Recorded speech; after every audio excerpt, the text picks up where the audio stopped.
is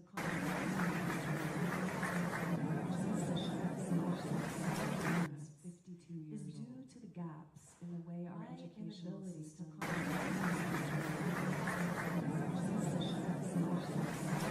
and also the way to gaps in the way our educational system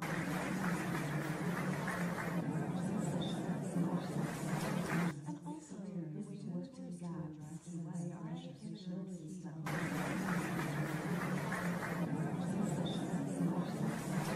and also the way to gaps in the way our educational system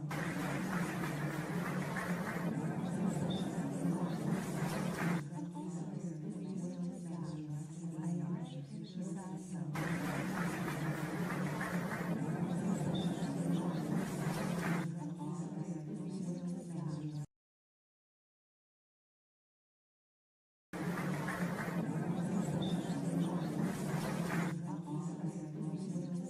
ancient. He had been born in 1892.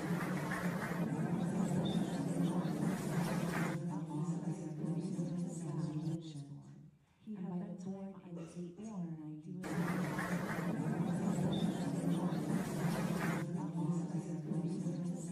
He was separated from his parents in 1892. He was separated from his parents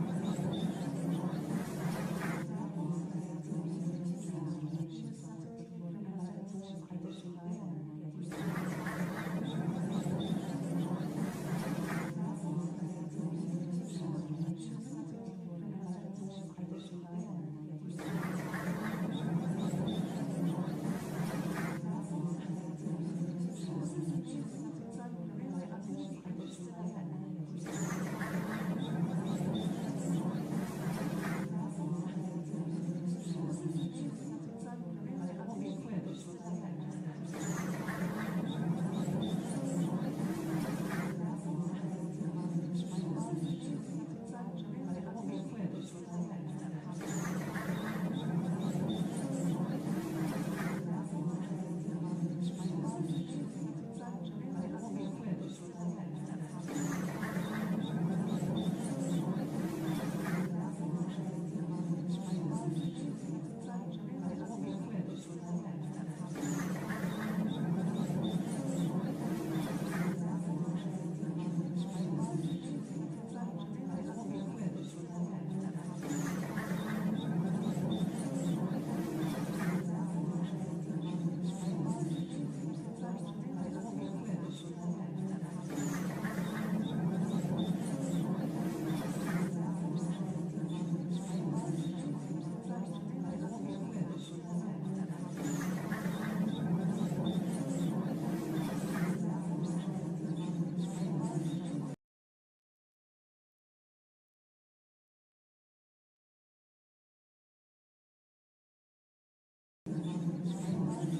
Studying in college, the poetry I was taught was important. When I translated a few of my grandfather's verses, with my very poor Spanish, by the way, their content seemed flowery and old-fashioned too. And the political references to 19th century anti-colonial Cuban history were completely unfamiliar to me. They were nothing that my history courses had ever covered. I really had no idea what the references and allusions were about. So I set Lágrimas y Flores aside. When my father died unexpectedly in 2002, the year I was going up for tenure at a small college, he left 2 books among his things, Papi's Lágrimas y Flores and another book I had never seen before. Mis Recuerdos by Juan Pérez Rollo. Juan Pérez Rollo was my father's grandfather, my great-grandfather, who had died 3 decades before I was born. He was Papi's father-in-law. An older Cuban emigre, Pérez Rollo had arrived in Key West from Havana in 1869 as a 9-year-old child with his siblings and widowed mother, fleeing the bloodshed of Cuba's 10 years' war against Spain. In Key West, Perez Rollo eventually married a fellow pro-independence Cuban, Antonio Alfonso, who was originally from Matanzas. They raised a family, and he founded and published the pro-Cuban independence weekly newspaper, Florida, for which Antonia wrote a column, and which was still going strong when Feliciano Castro, my grandfather, arrived on the island in 1917 and took a job as a lector, a loud reader, reading to the cigar rollers in the Gato cigar factory, which at its peak employed 700 workers. Lifelong Cuban patriots, the Perez Rollos warmed to young Feliciano's erudition and zeal for the cause of Cuban liberty. Perez Rollo took him under his wing, taught him the printing trade, and invited him to purchase a half interest in his press, Taller Tipográfico, on Southern Street. It no longer stands. The building where the press was housed, it doesn't exist anymore. The street address does not exist. In 1918, Taller Tipográfico published Lágrimas y Flores, Tears and Flowers, my grandfather's collection of formal poems that capture a lost world of politics and romance in Cuban Key West in the 1910s, a world about which I'll offer some observations in a few minutes. A decade later, Perez Rollo would publish Mis Recuerdos, his eyewitness recollections of the anti-colonial, anti-racist, pro-labor Cuban community in Key West from the time he landed there as a child in 1869 until 1928. His richly detailed chronicle of the history and social world of the period has never been published in English, and there are very few extant copies. A number of historians have used it as a source, and there is a copy in the Monroe County Library in Key West that you can access. But as far as I know, it has never been digitized either, except by me. Let's see. My son, Gray Castro, whose Spanish is fluent, did a rough translation of Mis Recuerdos that helped to inform my novel of the period, One Brilliant Flame, which was published in 2023. One Brilliant Flame is set in 1886, the year of the real-life Great Fire of Key West, which burned half the city to the ground, nearly destroying its economy. How many people know about the Great Fire? Yeah, okay, not many. Okay, that's interesting too. While the authorities of the period suspected arson for political or financial reasons, a crime could never be proven. And I wanted to share this really vibrant, dramatic, politically explosive moment in US history and Caribbean history with a broad audience. So I used my skills as a crime novelist to bring the material to life, deploying the classic genre structures of the historical thriller and the island mystery, perfect for Key West, to craft a page-turner, creating 6 main characters, 3 young women and 3 young men, who represent the different strata of society at the time, characters divided by race, sexuality, gender, and social class, but united by the cause of Cuba Libre. I'm excited that it's now being taught in classes, not only literature classes, but also classes in Latin American politics as a sort of way into the period. To write the novel, I drew upon not only my great-grandfather's eyewitness account, but also the essential work of several historians. I think some of you might know some of them, particularly Gerald Pollo, author of Exile and Revolution, José de Pollo, Key West, and Cuban Independence. Professor Pollo was also kind enough to read my novel before it went to print to ensure that it was historically accurate. But because most people don't go around reading relatively niche history books for fun, I really wanted to bring the quite thrilling story of Key West from that period to life for a much wider swath of the public and let people know about this fascinating historical period. But the key point is, I wouldn't have known that history myself, even though it was my own family's experience, had I not had the good fortune to attend a National Endowment for the Humanities Institute in 2019 at the University of Tampa. This month-long intensive institute, Jose Marti and the immigrant communities of Florida in Cuban independence and the dawn of the American century, so very niche, which is where I met your colleagues Melissa Garr and Jose Garcia, was envisioned and organized by Dr. James Lopez and Dr. Dennis Ray at the University of Tampa. And so I'm very indebted and permanently grateful to the two of them. The Institute, which included lectures by visiting historians, daily seminars, a number of films, and over 700 pages of scholarly reading. I felt like a student being like, really, how much are we reading? So I counted.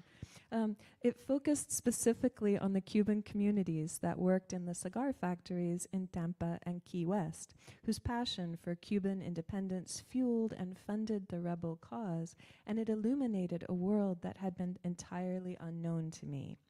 The Institute is also where I met scholar and translator Ry Johnson, who ultimately did change the course of my career, and I will say more about Ry later. Since most people today know Key West only as a beach resort town, I'd like to share some of that history with you now as necessary background for my discussion of the 1910s.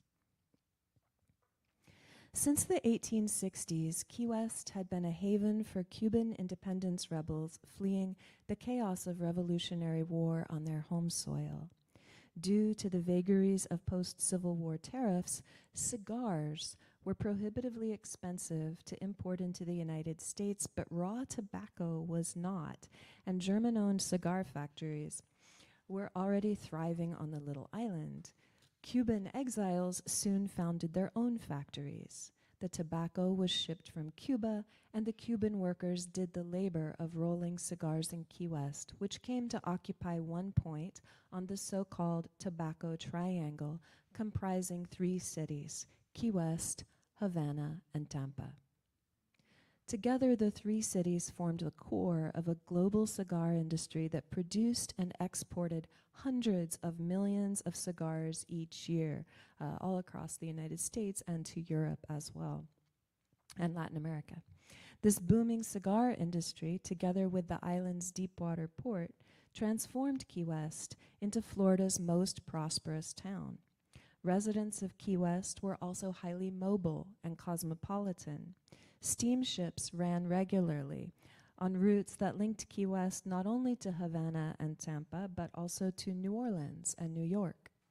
For decades then, Key West served, despite its small size and remote location, as a center of industry, commerce, and politics, a Caribbean entrepot, a link between Havana's tobacco wealth and the United States, and as a conduit for transnational migration.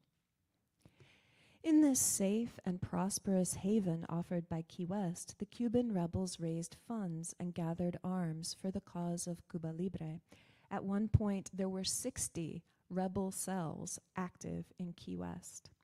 Cigar factory workers, moreover, had access to a university-level education in current events, contemporary literature, and political theory, due to the tradition, the Caribbean tradition of the lector, or loud reader, in which a professional orator, almost always but not always a man, would read from a high platform in a cigar factory the news of the day, great humanist novels, including Don Quixote, Les Miserables, The Count of Monte Cristo, which was a big favorite, and the work of Charles Dickens, and cutting-edge and radical political writing, such as the work of Karl Marx and anarchist Mikhail Bakunin.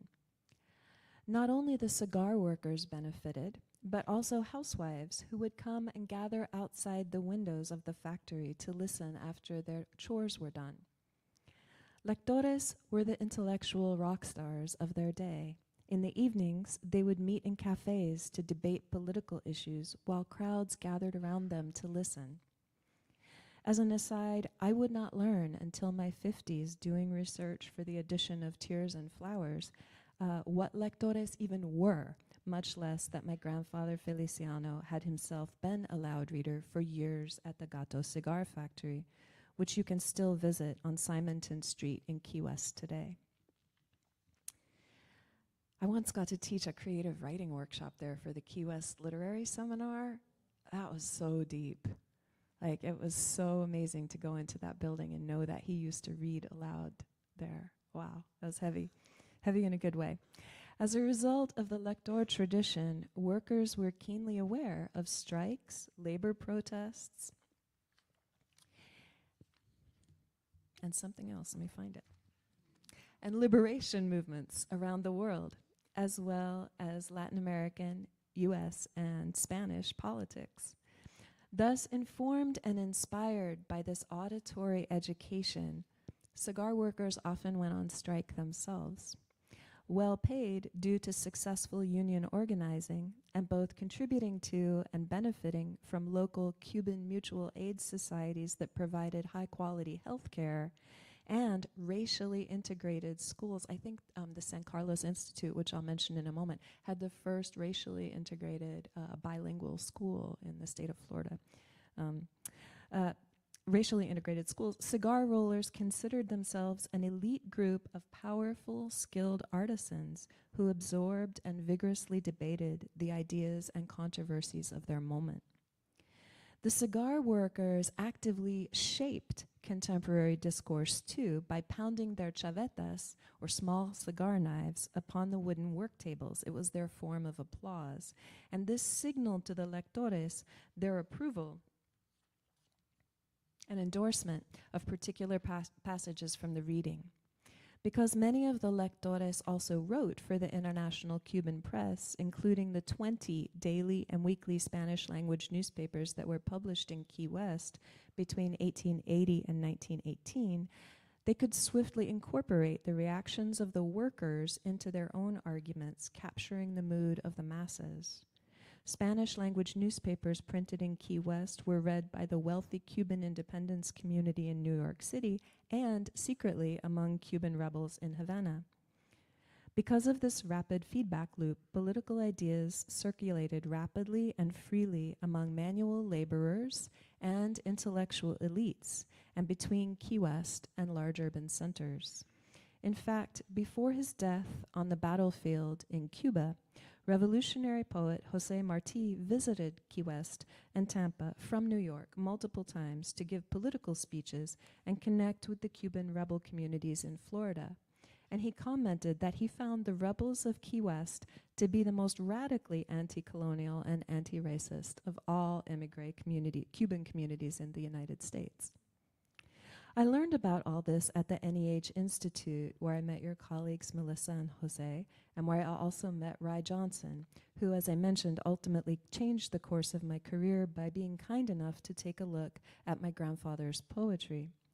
A translator and literary scholar with expertise in the Spanish verse forms of the era, and the tradition of Latin American modernismo, a very different tradition from Anglophone modernism with its terse, unrhymed fragments, Ry was immediately able to recognize the literary, historical, and cultural value of my grandfather's book.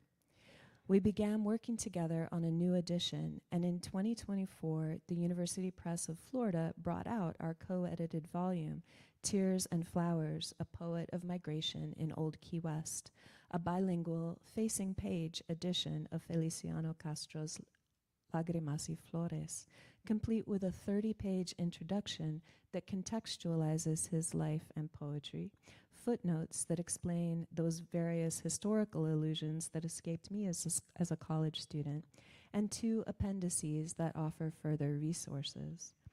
Without the scholarly discernment, passionate commitment, generosity, and brilliant translations of Ry Johnson, who's now an assistant professor of Spanish and Portuguese at Indiana University, Bloomington, and is the author of a scholarly monograph forthcoming from University of Toronto Press, as well as the faith of Stephanie Hunter, the editor-in-chief at the University Press of Florida, who acquired Tears and Flowers to help create a fuller, more accurate picture of Florida's cultural history. This project would not exist in the world, where it is now amazingly being taught at the college level alongside the poetry of Jose Marti, which would just knock my grandfather out. He's got a poem in the collection dedicated to Marti, And that would really blow his mind to know that. So many thanks to Rai and to Stephanie. Stephanie told me, I know she's been the editor of some of the folks in here too. She told me that University Press of Florida typically publishes neither poetry nor bilingual work. And so it was kind of a risk, and she really went out on a limb for this project, and I'm really, really grateful to her for believing in it. So this evening I want to draw upon the poems in my grandfather's collection to offer a few insights about the social world of Key West in the 1910s. When Feliciano Castro disembarked his steamship in Key West in 1917, 29 cigar factories operated on the island, and cigar workers were among the highest paid laborers in the state of Florida. Because the Florida Overseas Railroad had connected the small island to the Florida mainland in what year? Thank you, 1912. Residents had even greater options for mobility. The Cuban community in Key West remained culturally, economically, and politically intertwined with the other two cities on the Tobacco Triangle, not only by the booming cigar industry, but also by their continuing passionate anti-colonial commitment to Cuba's future and its freedom. A full social history of Key West during this period remains to be written. As Rai comments in our introduction to the book, the fragile archive of this period is more whole than net.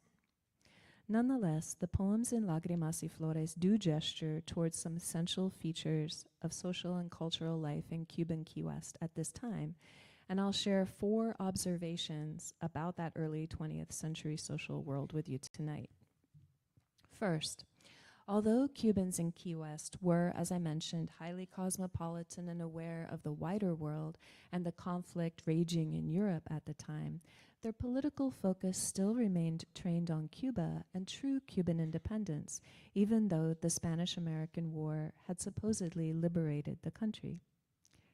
I'll say more about each of these in a moment. Second, Cuban Key West in the 1910s remained a tightly knit society where the arts, particularly theater and poetry, were closely intertwined with politics and central to the social life of the community as they had been since the 1860s.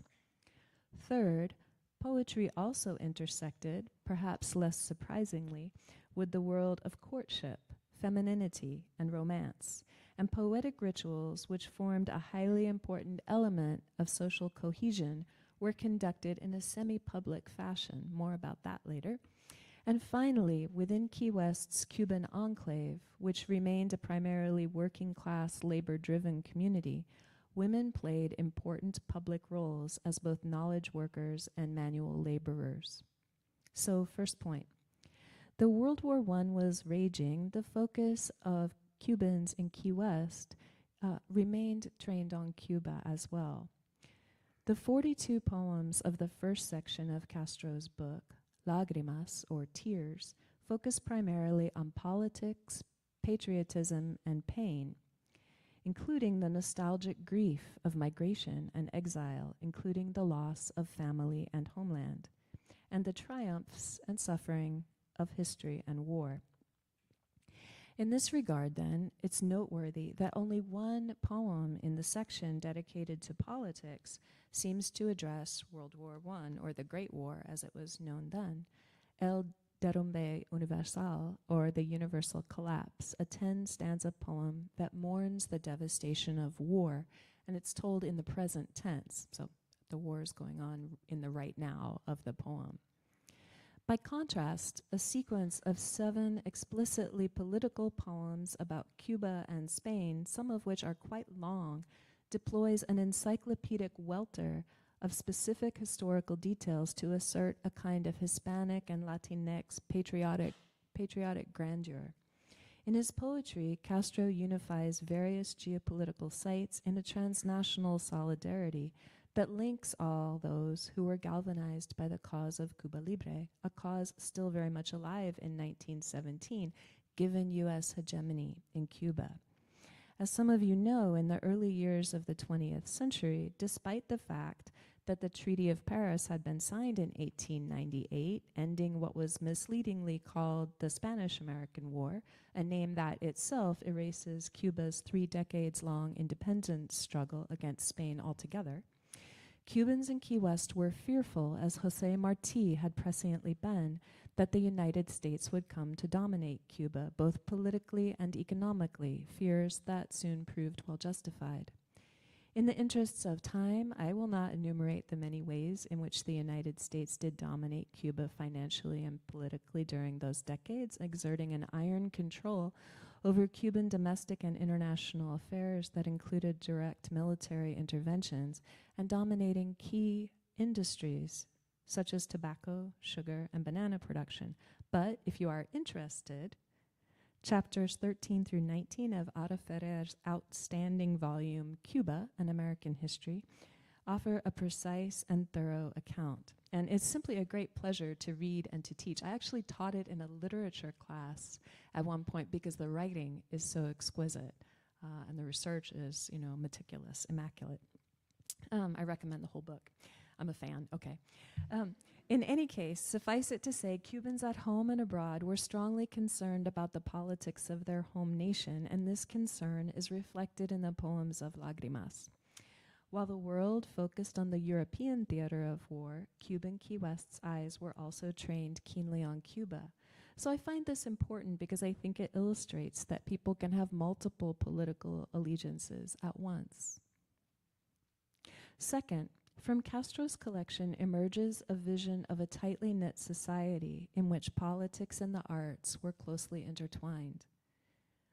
While we don't think of poetry today as fulfilling a public political function, except perhaps at the inaugurations of our more literate US presidents, poetry did perform a key function in public political life during the period,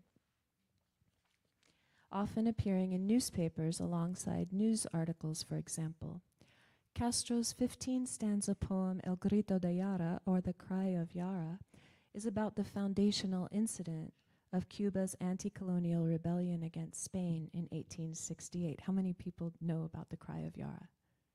Oh, y'all, it is so fascinating. Y'all have to find out about it. Really, I would. If I knew that, I would have devoted like 5 more pages. But I'll just quickly say, this was the moment when Carlos Manuel de Céspedes issued a cry of revolution, and arguing that people cannot fight for their own liberation from empire while immiserating others, he simultaneously freed all the enslaved Afro-Cubans on the plantation he had inherited. My grandfather's 150-line poem was composed for and read aloud by him on the 10th of October at the annual commemoration of that historic day at the San Carlos Institute in Key West, which had served for decades as the hub of Cuban cultural, social, and political life on the island, and which it burned down in 1886 in that Great Fire and was rebuilt. This is the rebuilt version. You can still visit it on Duval Street today. You can go inside. I hope you will, because it is completely fascinating, and the docents there are excellent. One of them has even written a history book about Key West. So poetry fulfilled a key socio-political function for the Cuban community in Key West during the period, bringing people together to commemorate the liberation of their country of origin. Theater, too, plays a key role in the collection Lágrimas y Flores, and scholars have noted the centrality of the theater in Cuban social life in Florida in the late 19th and early 20th centuries. Kenya Dworkin Mendez, a professor at Carnegie Mellon, for example, whom we got to meet in Tampa, is currently completing the monograph Cuban to the Core: How Performance, Politics, and Placemaking Shaped the Future of Cuba in South Florida, 1886 to 1960. Her book focuses on theater, dramatists, acting, and plays, showing how Cubans in Key West and elsewhere quite literally staged their political concerns. This central importance of theater in social and political life is borne out by Castro's collection. His 11-quatrain poem, Cubans Carry On, was composed and delivered aloud in honor of the 1917 founding of the Cuban Society. I'll give you a second. Yeah. I've done that. You know what I've done before? Like, I haven't done that when I've been in the audience, but this one time, a phone went off while I was speaking. And I was like, let's give you some time. It was my purse. Anyway, this poem, Cubans Carry On, was composed and delivered aloud in honor of the 1917 founding of the Cuban Society, a theater company in Key West. Other poems in the collection are dedicated to 6 different members of that theater society: playwright and critic Octavio Montarese, director Francisco Pineda, anarchist editor Rogelio Micheli, and 3 people, Consuelito Rivero, Mariana Salgado, and Santiago Garcia, who, from what we can deduce, were likely actors who performed in the plays of the Cuba Society. The fact that Cubans Carry On exhorts the, quote, youth of Cuba to dedicate themselves to, still quoting here, the loyal resurgence of their national affection, end quote, via their work with the theater, demonstrates that poetry, theater, and politics were closely interwoven, inseparable. Not to the exclusion of personal passion, of course. Castro's sonnet En el Teatro, or At the Theater, chronicles its speaker's roguish flirtation with a beautiful theater-goer in the audience. One of the most provocative and seductive poems in the collection, it begins, En un palco te vi, or In your box I saw you, and then praises the beauty of her eyes and the red honey of her lips. It ends by propositioning her for an illicit kiss. This leads to my third point, the fact that the world of courtship, femininity, and romance was a highly important element in the social cohesion of the Cuban community, and that rituals of courtly romance were conducted in a semi-public fashion, and that poetry fulfilled a crucial social function in this regard. The 54 poems in the second half of the book, Flores, or Flowers, turn away from politics and war and toward the charms of the domestic sphere, praising and describing the beauty of dozens of particular women, lavishly describing feminine charms through the language of floral symbolism. Though initially seeming perhaps quite chaste to a 21st century reader, the poems use delicately erotic imagery that springs from the tropical settings Castro knew well.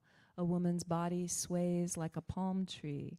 A drop of dew on the petal of a flower symbolizes feminine arousal and desire. Several of the poems have titles that, in their simplicity, are boldly passionate. Your eyes, your mouth, your caress. I have to confess, when I first comprehended how sensual the poems truly are and realized that 43 of them are dedicated to specific women by name, I had to wonder about my grandfather.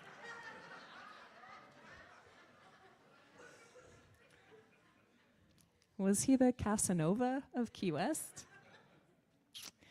But then I learned that during the time period, such poems were requested and collected as tokens of feminine status for autograph albums, a custom popular since the 19th century among young women. Such poems would not only have been treasured privately, but also shown to friends. Several of the poems in Flores are explicitly designated as this kind of social token with the head note en su album, in her album. Other poems were written to be employed as tokens of love by suitors less verbally gifted, as was the case with Castro's poem Tu America Cermeño, so America being her first name. And I'll put the Spanish here on the screen so that those of you who are fluent can enjoy it, and I will not read it aloud so that those of you who are fluent will not suffer my pronunciations. So you can see that it's rhyming, you can see that it's regular, metrically. And in Rai Johnson's translation, I should like with infinite essences on weaving these verses to perfume them, because I know you will hear them recited by your lover, full of love each time you meet.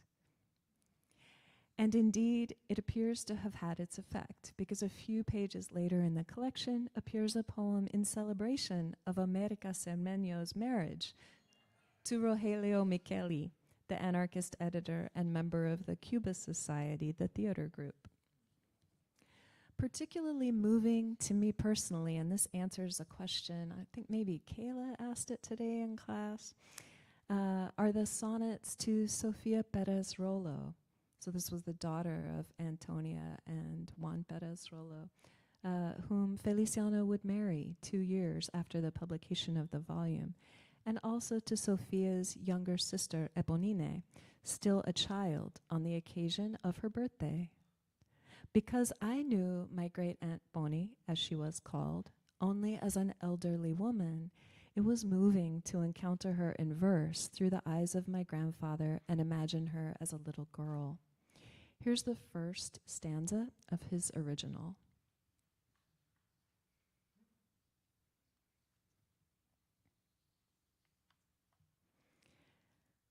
And Rise translation. There are no flowers, nor roses, love, nor care, not a single verse more sweet or more divine than the verse inspired by a child's smile, because she is confident in love and peace. So it's not romantic in the adult sense or erotic in any way, but it's quite tender. The whole poem is quite tender. And so the sonnet was dedicated to Eponine, but was surely also intended as a gift of praise to her parents Juan and Antonia Perez Rollo, who had been so kind to the young poet when he arrived on the island. The mention of Antonia Perez Rollo leads me to my final point, that women in Key West's Cuban enclave, which remained a primarily working-class, labor-driven community, were not only the objects of romantic attention, and plenty of it, but also played important and respected public roles as knowledge workers and manual laborers, valued contributors to the cultural life and the economy. My great-grandmother Antonia Perez Rollo, as I mentioned, wrote a regular column in the weekly pro-Cuban independence Spanish-language newspaper Florida, of which her husband, Juan Perez Rollo, was the founder and editor. And Feliciano Castro found her so admirable and erudite that he dedicated a poem to her in the first section of Lágrimas y Flores, the section about politics, history, nation, and war. This is significant because all of the other dedications in that first section, which demonstrate his connections to a web of contemporary writers in Latin America, are only two men. So Canarian-Cuban poet and journalist Arturo Doreste, Honduran poet and statesman Salvador Turcios, and Cuban poets F. Domingos Perez and J.M. Subirats, among others. Yet his dedication to his poem Nocturnal Landscape reads, "For the excellent writer, Senora A. P. Rollo," so Antonia Perez Rollo. And indeed, he would later go on to collaborate with Antonia in Florida. She was clearly regarded by him as a knowledge worker and cultural shaper. My second observation in regard to gender pertains to manual laborers. In Key West, where the Cuban community was largely working class and pro-labor, women worked alongside men in cigar factories and other venues. We see Castro's interest in this phenomenon in his poem A las Obreritas, which we have translated as To the Factory Girls. As a lector or loud reader at the Gato factory, he would have encountered many such workers in his everyday life. In the poem, we see him not only praising their beauty and their virtue in the standard tropes of the period, but also deeming their labor itself as being worthy of poetic praise, just as their loveliness was. Here is his original.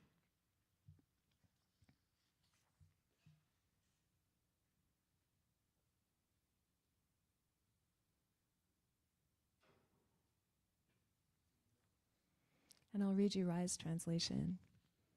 Lovely women workers who in the workshops pass your hours and there shut in your dreams. On seeing you, like the palm tree, always gentle, a song bursts forth from my soul for you. Moving on to the fourth stanza, though, we can see him praising their work itself.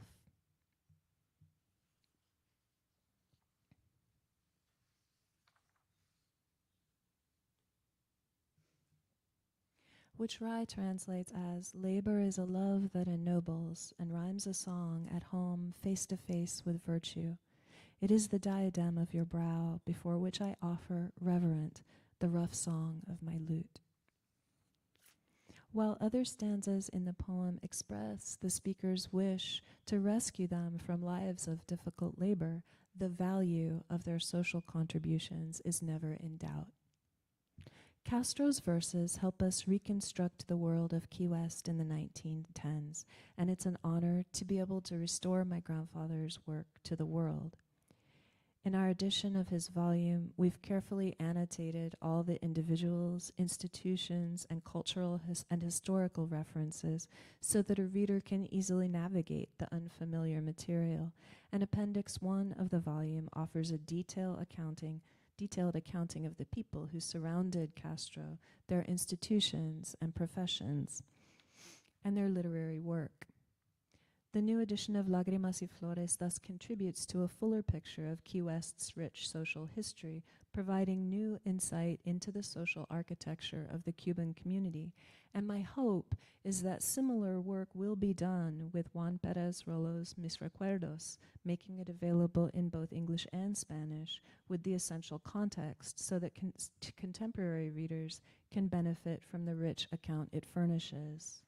I'm grateful that Rai Johnson at Indiana University is currently digitizing the extant issues of Florida, including the columns that my great-grandmother wrote and additional poems and political essays by my grandfather Feliciano, so that they will become accessible to scholars and readers.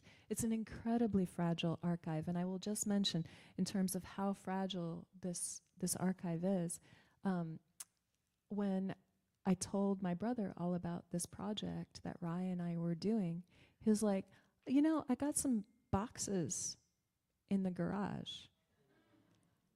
He's like, do you want them? Because I'm going to move in with my girlfriend. He's great. My brother's fantastic, but he's like, I'm going to move in with my girlfriend. I'm downsizing. Do you want these boxes? They're like old papers. And I was like, yeah, please send me the old boxes full of paper. And he did. He shipped them right away. It was amazing. He's like, I just didn't realize, you know, that. And they were full of the issues of Florida. And there's not a complete archive anywhere, and certainly not in these boxes either. But it's a relatively full archive. It's the fullest archive that Rai, with their fantastic research skills, has been able to locate. So I think that's going to be wonderful. But if you think about that, like, what is in your garage? You know? Okay, so I'm hoping that work will be done.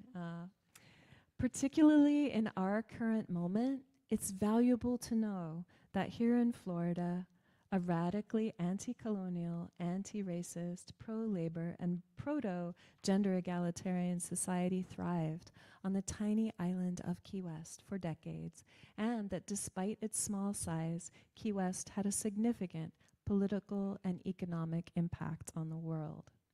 Like many people, I grew up knowing very little about my family's how my family's personal history intersected with larger capital H history, how our own little story intersected with larger geopolitical events. These two recent projects, One Brilliant Flame and Tears and Flowers, have taught me so much, and it's an honor and a privilege to get to share that with you tonight. Thank you.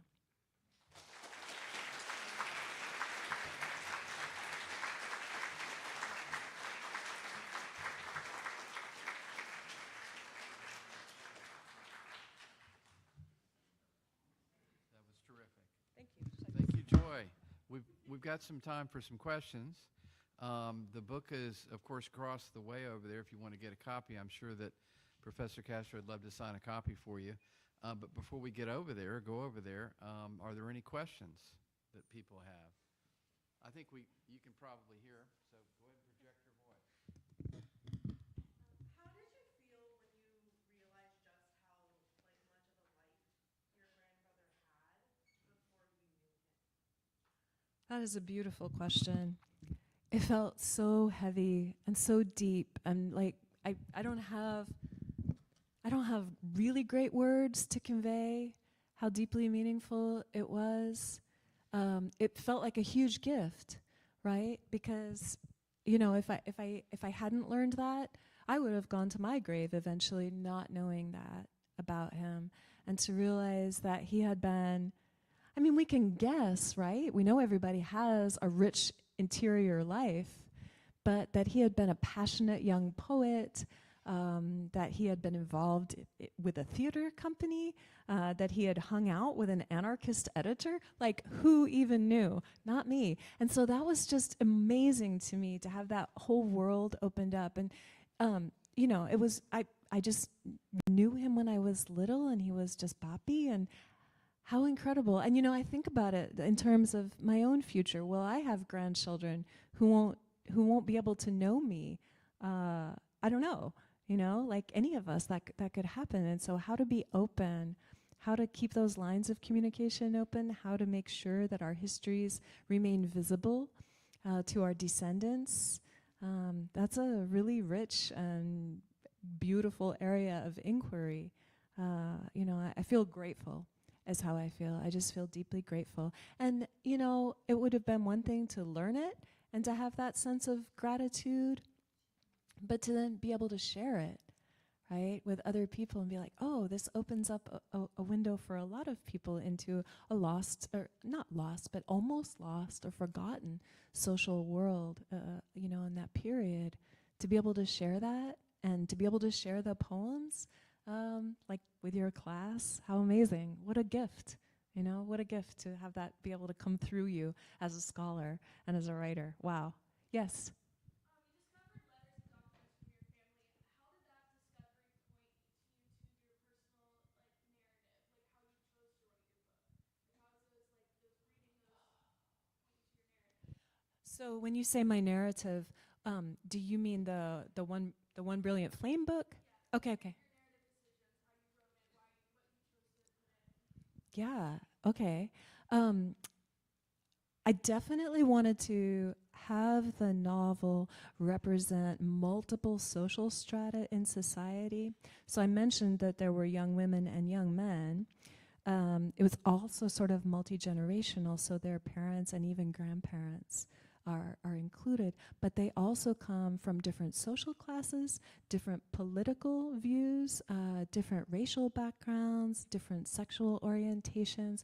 So I wanted there to be a real spectrum the way there would have been, right? And to give, it's a first-person narrator, so there are 6 first-person narrators who tell the story. And so they're talking about the same events, but from different perspectives. Like, how would the Great Fire have affected this person versus how would it have affected this person? Or if there's a lector reading a political poem and you disagree with the politics, how does that affect you in that moment, right? So things like that. That's really how I chose the narrative structure for the book. And I wanted it to be exciting. I really did want it to be a page turner, so I'm like, okay, how can I make it thrilling?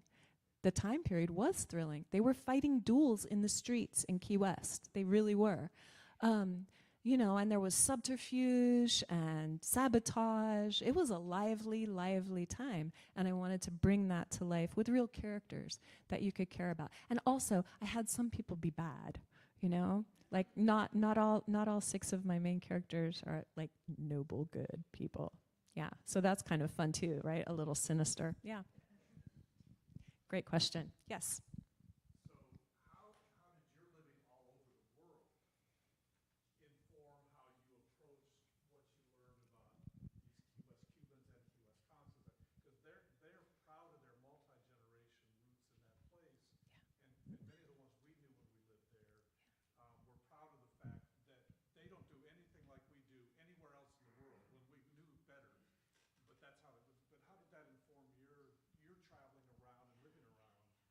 Oh, that's a really nice question too. You know,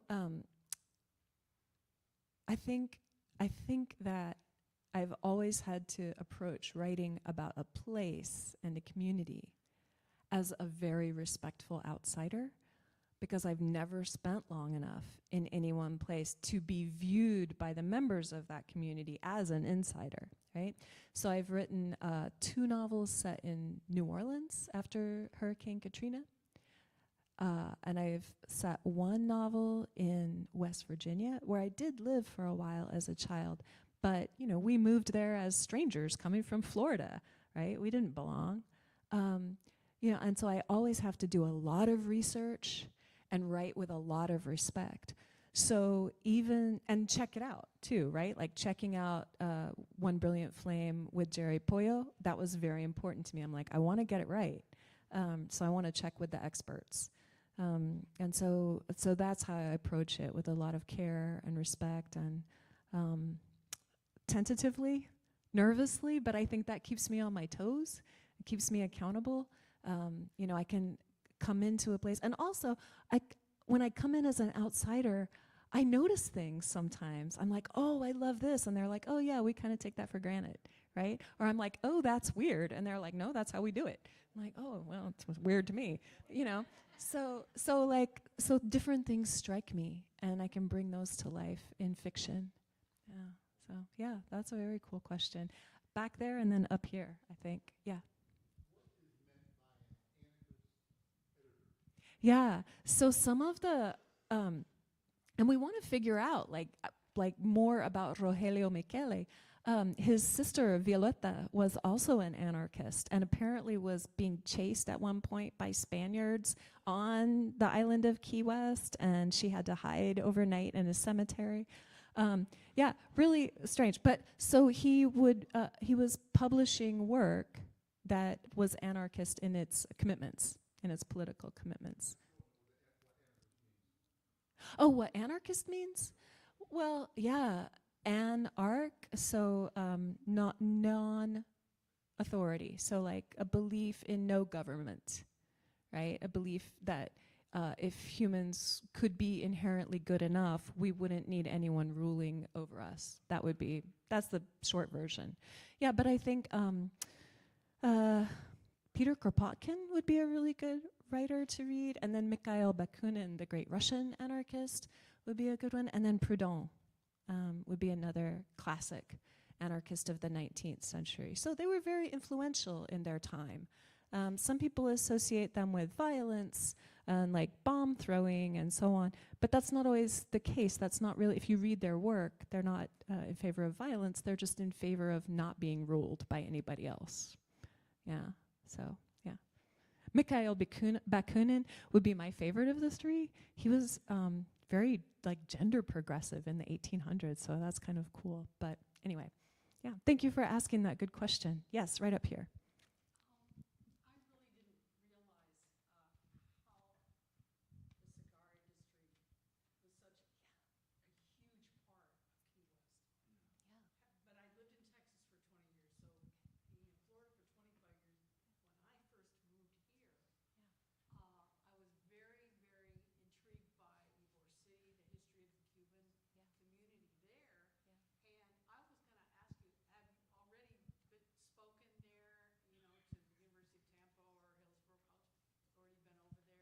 Thank you.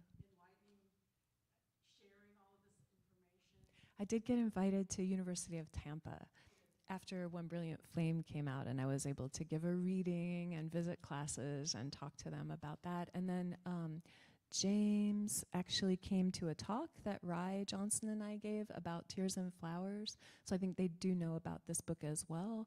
And I'm not sure that they're going to be like maybe including it in like sections of it, like the introduction maybe in future seminars, but they were very excited about it. I don't know.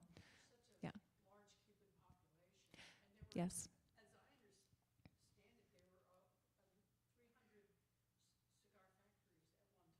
In Ybor City? Yeah. Wow, yeah. Well, Ybor Martinez moved his operations from Key West to Tampa, yeah, which is interesting too, like so very connected. Yeah. I had an opportunity, I want to say 3 or 4 years ago. It was the first outing I really ever did take during the pandemic. Because I was afraid to go anywhere. And I was dying to see the play Anna in the Tropics. Oh, yes. For the first time ever performed in Ybor City. Oh, how cool. At the lectern. Yes. And Yeah. and it was a play. Yes. And I cannot think right now who wrote it, but it was wonderful. Somebody, what was the playwright's name? Does anybody know the? I can't remember it right off the top of my head either. Anna in the Tropics. It's about a lector reading Anna Karenina, and it inflames the passions of some of the workers and so on. Yeah. That was the best performance. Yeah. I actually had rum on stage and fired a firearm, fake, with smoking cigars. I'm glad it was fake. Yeah. Thank you. Thank you so much. Yeah. I got to see a production of it in Miami, and it just knocked my socks off. It's beautiful. Beautiful. Yeah. Yeah. I just wondered if you were involved, of course, with Ybor City and the Cuban population. Thank you. You know, getting to go there when we were at that NEH Institute was very, very illuminating to me. And we actually, there's a, as you, I'm sure know, many of you probably know, you can actually tour like a model house, not model, like little, like life-size regular house of a typical cigar worker. They've like restored it, and you can go through it, and that's really fascinating. And so that was influential to me when I was trying to write the fictional home of my character Chaveta, named after the little knife, in One Brilliant Flame. So I thought about that house. Yes, sir. Would you tell the audience where that is in western Cuba and the name of that valley? Why don't you tell the audience? Valle de Viñadas. Thank you. And somebody back there wanted to say it too. That's where all the tobacco comes. Yeah, yep. I had the great privilege to get to go there in 2019 also, about a month before the NEH Institute. So that was a photo I got to take. Beautiful poinciana tree. Yes, anything else? Yes.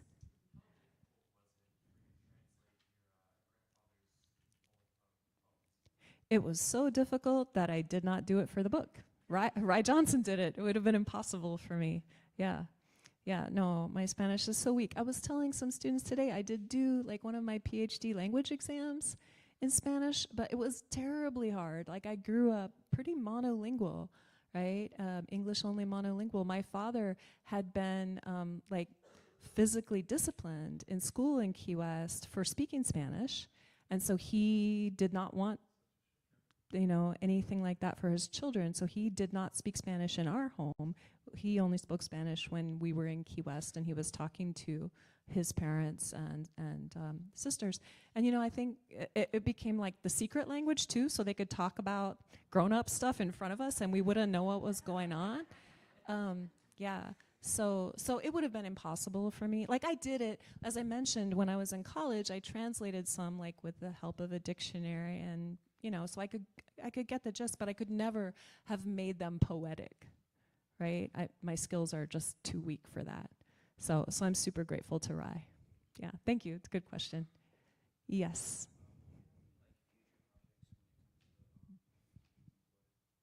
Do I have any future projects when it comes to the Cubans in Florida?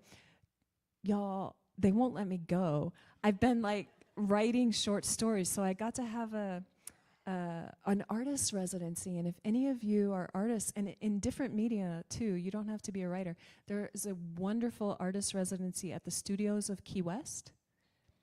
Fantastic, and you go for a month. And I was just there in June, and I started, like I thought I was gonna be working on this other project that's set in Berlin. And no, like everything I looked at, I was like writing more stories about the Cuban community in Key West. There's an amazing intaglio artist, Mario Sanchez, who like carves into woods, like a folk artist of Old Key West. And I got to see a bunch of his work, and then I just started writing stories based on his work. Y'all know his work. Yeah, incredible stuff. Right, exactly. You know, you probably know this, but just really quickly, I'll tell everybody, like, you can see it online. It's amazing. It's very, very cool.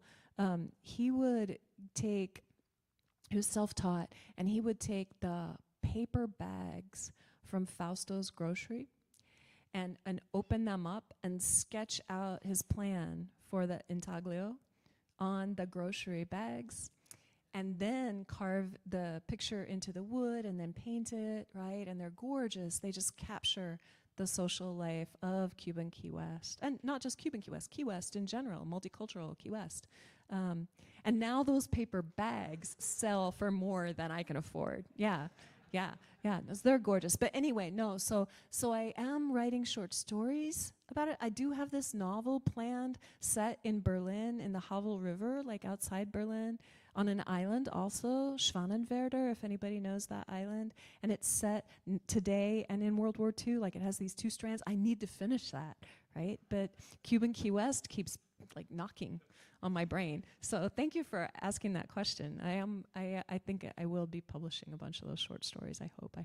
Yeah, thank you. Yes?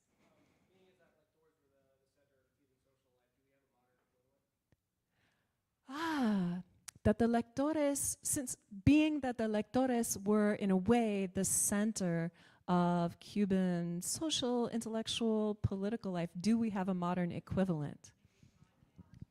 Maybe, yeah, maybe podcasters, you know? I don't know though, because here's the thing that I think was so cool about them, that it really was a university level education in several disciplines, and that it was like, do you have like a one book, one Florida Southern kind of program, or one book, one Lakeland, where everybody reads the same book and then you get together in groups and talk about it? That was going on, right? They all heard the same texts, and then they would get, and there weren't, like, I can listen to a podcast that nobody, like maybe everybody in here listens to different, or watches different podcasts, right? But this was everybody doing the same one. So that then when we see each other on the streets or in the market, and we're just buying our pork or whatever, we're gonna be talking about, you know, Great Expectations, right? So it was the foment, the intellectual foment, I think was, I don't know, I wish we had it again. And I love, what I really love is the incredible faith in the intellectual and political capacity of the manual laborer that the tradition of the lector evidences, right? That, yes, okay, so someone's rolling 100 cigars a day and may not even be literate. Many of the cigar rollers did not themselves read, but they knew how to think, right? And so there was a tremendous faith in that. And I love that about the tradition, and I do not think there's anything quite comparable happening now. Maybe I'm wrong. I would love to be wrong. Yes? Were they all read in Spanish? Yes, for the most part. I think so. I think, yeah, because yeah, they would read them in translation, and when they would also get like newspapers that were printed in English, and the lectores who knew English would translate those, like, and that was very laborious, right? If you've ever done interpreting work, like to translate really fast on the spot out loud, they would do a little bit of that as well, so that, like, I don't know which newspaper, perhaps I'll say the New York Times as an example, but I don't know that. Yeah, yeah. There was another hand. Yes. Go ahead.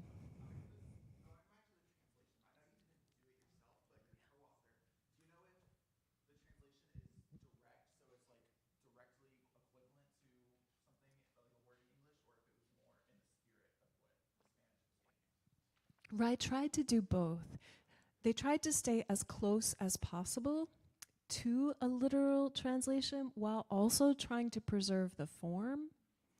And they were extremely intentional about that. So in addition to the 30-page introduction, we also each have a separate preface. So I have one that was about my personal relationship to the project, and Rye has one that's a translator's note, where they explain their choices in a really beautiful, clear, accessible way. And I would recommend just reading that. It's very thorough and very clear, like how they made the decisions they made. as they worked through the poems. Yeah, thank you. Yeah, are you a translator yourself? Yeah. Yeah. Right, right, yeah. And there were a couple of words that Rai kept in the Spanish, like the word patria, for example, patria. They felt that the meaning is so specific that to translate it into any of the alternatives would be to miss something. So they explain that in the preface. Yes. So you mentioned earlier as one of the answers to your questions that you always came forward in your writing kind of as an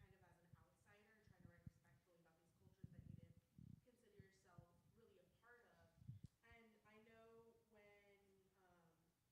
And I know when second generation, third generation immigrant children, especially like the no sapo kids, often feel separated from their culture. So my question to you is, how did you find your place in the world coming from that background? How long do you have? That is a massive and great question. And I think a really worthwhile question. Slowly, carefully, over time, very intentionally, educating myself, becoming part of different Latinx communities wherever I lived, contributing however I could, trying to stay very humble about it all, and just being as affectionate and respectful as I could, and taking on things that felt right, that felt deep and right to me. So it had to feel authentic, right?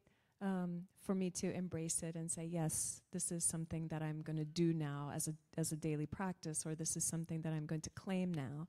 Yeah. So, yeah. It is a very complicated, big question, I think, for anyone who's maybe moved in multiple spheres. You don't even have to have lived in many places, I think, for that to become an issue, depending on the communities that you interface with. Anytime that you become aware of identity in a vexed way, it's challenging. Yeah. I think that we must be getting close on time. Is that correct? Yes, I'm seeing folks be like, I gotta, think we yeah. could probably answer questions all night long, but we have another place to go to, and which is Yes. right across. Thank So you I'm all. sure we can continue. Thank you. Yeah, thank you so much.